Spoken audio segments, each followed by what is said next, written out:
Hello दोस्तों, मेरे प्यारे से YouTube चैनल में आप सभी का स्वागत है।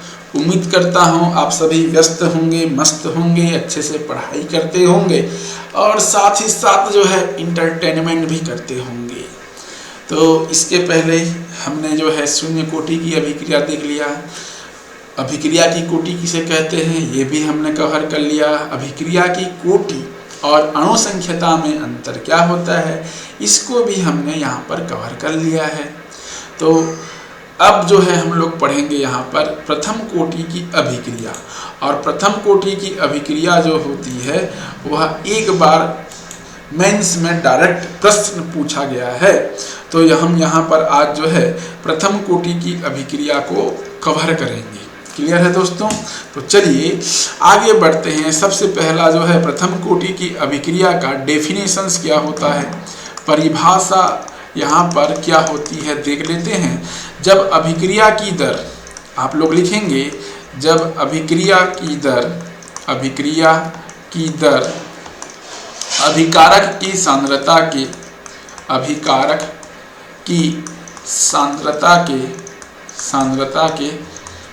प्रथम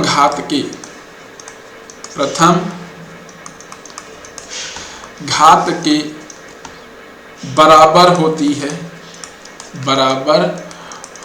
है तब उसे प्रथम कोटि की अभिक्रिया कहते हैं। ठीक है, प्रथम कोटि की अभिक्रिया कहते हैं। ये तो हुआ परिभाषा की बात। अब यहाँ पे एग्जाम्पल देख लेते हैं। मैंने आपको कहा है कि प्रथम कोटि अभिक्रिया की जो कोटि होती है, अभिक्रिया की कोटि ऑलवेज एक एक्सपेरिमेंटल प्रोसेस होता है। जब तक हम एक्सपेरिमेंट नहीं करेंगे तब तक नहीं बता सकते। एलिमेंट्री रिएक्शन के लिए तो अणुसंख्यता और अभिक्रिया की कोटि का मान बराबर आता है, लेकिन जो जटिल अभिक्रियाएं हैं दोनों का मान भिन्न भिन्न आता है। तो देखो एग्जाम्पल क्या है प्रथम कोटि की अभिक्रिया का मान। पहला एग्जाम्पल जो होता है, जितने भी सभी रेडियो एक्टिव विघटन अभिक्रिया, सभी रेडियो एक्टिव विघटन अभिक्रिया, पहला एग्जाम्पल ये हो गया अभिक्रिया। जितने भी रेडियो एक्टिव विघटन अभिक्रिया हैं सारे प्रथम कोटि की अभिक्रिया के अंतर्गत आएंगे। दूसरा एग्जाम्पल ले लो, SO2 Cl2, यह बनाता है SO2 + Cl2, इसका विघटन मान के चलो। ठीक है, सेकेंड रिएक्शन हो गया। थर्ड एग्जाम्पल देख लेते हैं। थर्ड एग्जाम्पल जो होता है 2H2O2, और ये जो है 2H2O + O2 का फॉर्मेशन करेगा। होने के लिए यहाँ पर सेकेंड ऑर्डर रिएक्शन लग रहा है, द्वितीय कोटि की अभिक्रिया यहाँ पर लग रही है, क्योंकि अणुसंख्यता का मान भी 2 है, अभिक्रिया की कोटि का मान भी यहाँ पर 2 लग रहा है।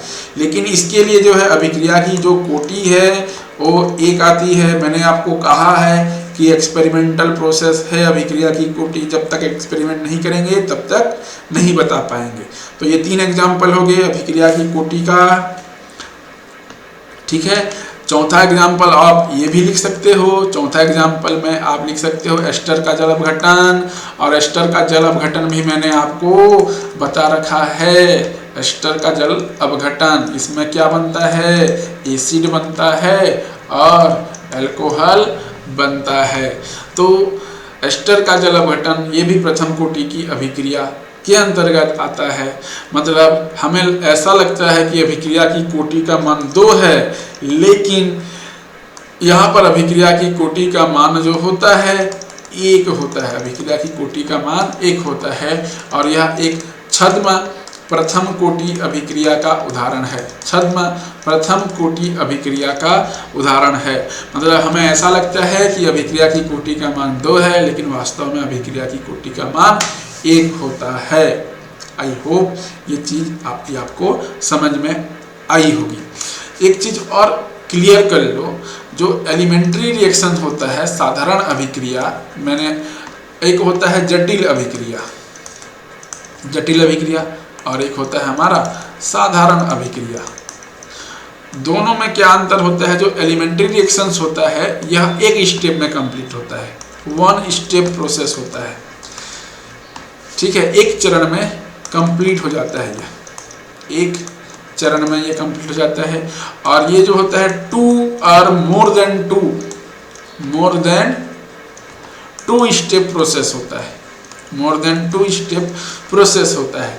तो इसीलिए जो है एलिमेंट्री रिएक्शन के लिए जो अणुसंख्यता का मान है और अभिक्रिया की कोटि का मान है, दोनों जो होता है बराबर आता है।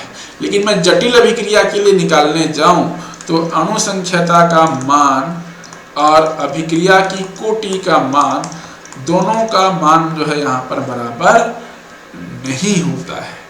इस चीज को आप ध्यान में रखेंगे। आई होप ये कॉन्सेप्ट भी आपका क्लियर हो गया होगा। तो इस प्रकार से जो है हम लोग देखते हैं। और ये जो मैंने आपको बताया, क्या बताया कि जो अभिक्रिया की कोटि और अणुसंख्यता दोनों का मान यहाँ पर बराबर नहीं होता। ऐसा क्यों नहीं होता, इसको हम लोग जो है यहाँ पर संघट्ट सिद्धांत एक आता है, ठीक है। यहाँ पर क्या आता है, संघट्ट सिद्धांत आता है। तो संघट्ट सिद्धांत में समझ में आता है, इस संघट्ट थ्योरी, इसको हम लोग कोलिजन थ्योरी भी बोलते हैं। संघट्ट, इसको हम लोग कोलिजन थ्योरी भी बोलते हैं। कोलिजन थ्योरी में स्पष्ट होता है कि एलिमेंट्री रिएक्शन के लिए दोनों का मान बराबर आता है, लेकिन जटिल अभिक्रिया के लिए दोनों का मान बराबर नहीं आता। ये क्यों नहीं आता, इसको हम किससे समझेंगे, संघट्ट सिद्धांत से हम लोग समझेंगे। और यह संघट्ट सिद्धांत भी जो है CGPSC मेंस में एक बार 4 नंबर के लिए 4 मार्क्स का नंबर एक बार डायरेक्ट पूछा गया था। तो इस कॉन्सेप्ट को जो है हम अगले लेक्चर में, हमारा जो भी नेक्स्ट लेक्चर है, उस नेक्स्ट लेक्चर में हम संघट्ट सिद्धांत को जो है क्लियर करेंगे। एक एक टॉपिक, एक एक कॉन्सेप्ट को जो होता है या वहाँ पे हम लोग क्लियर करेंगे संघट्ट सिद्धांत का। आई होप ये वीडियो लेक्चर आपको पसंद आया होगा, ठीक है। और यदि आपको ये वीडियो लेक्चर जो है पसंद आया है तो चैनल को लाइक कीजिए, शेयर कीजिए और सब्सक्राइब कर दीजिए दोस्तों। तो हम अगले लेक्चर में मिलेंगे संघट्ट सिद्धांत के साथ। So thank you all of you.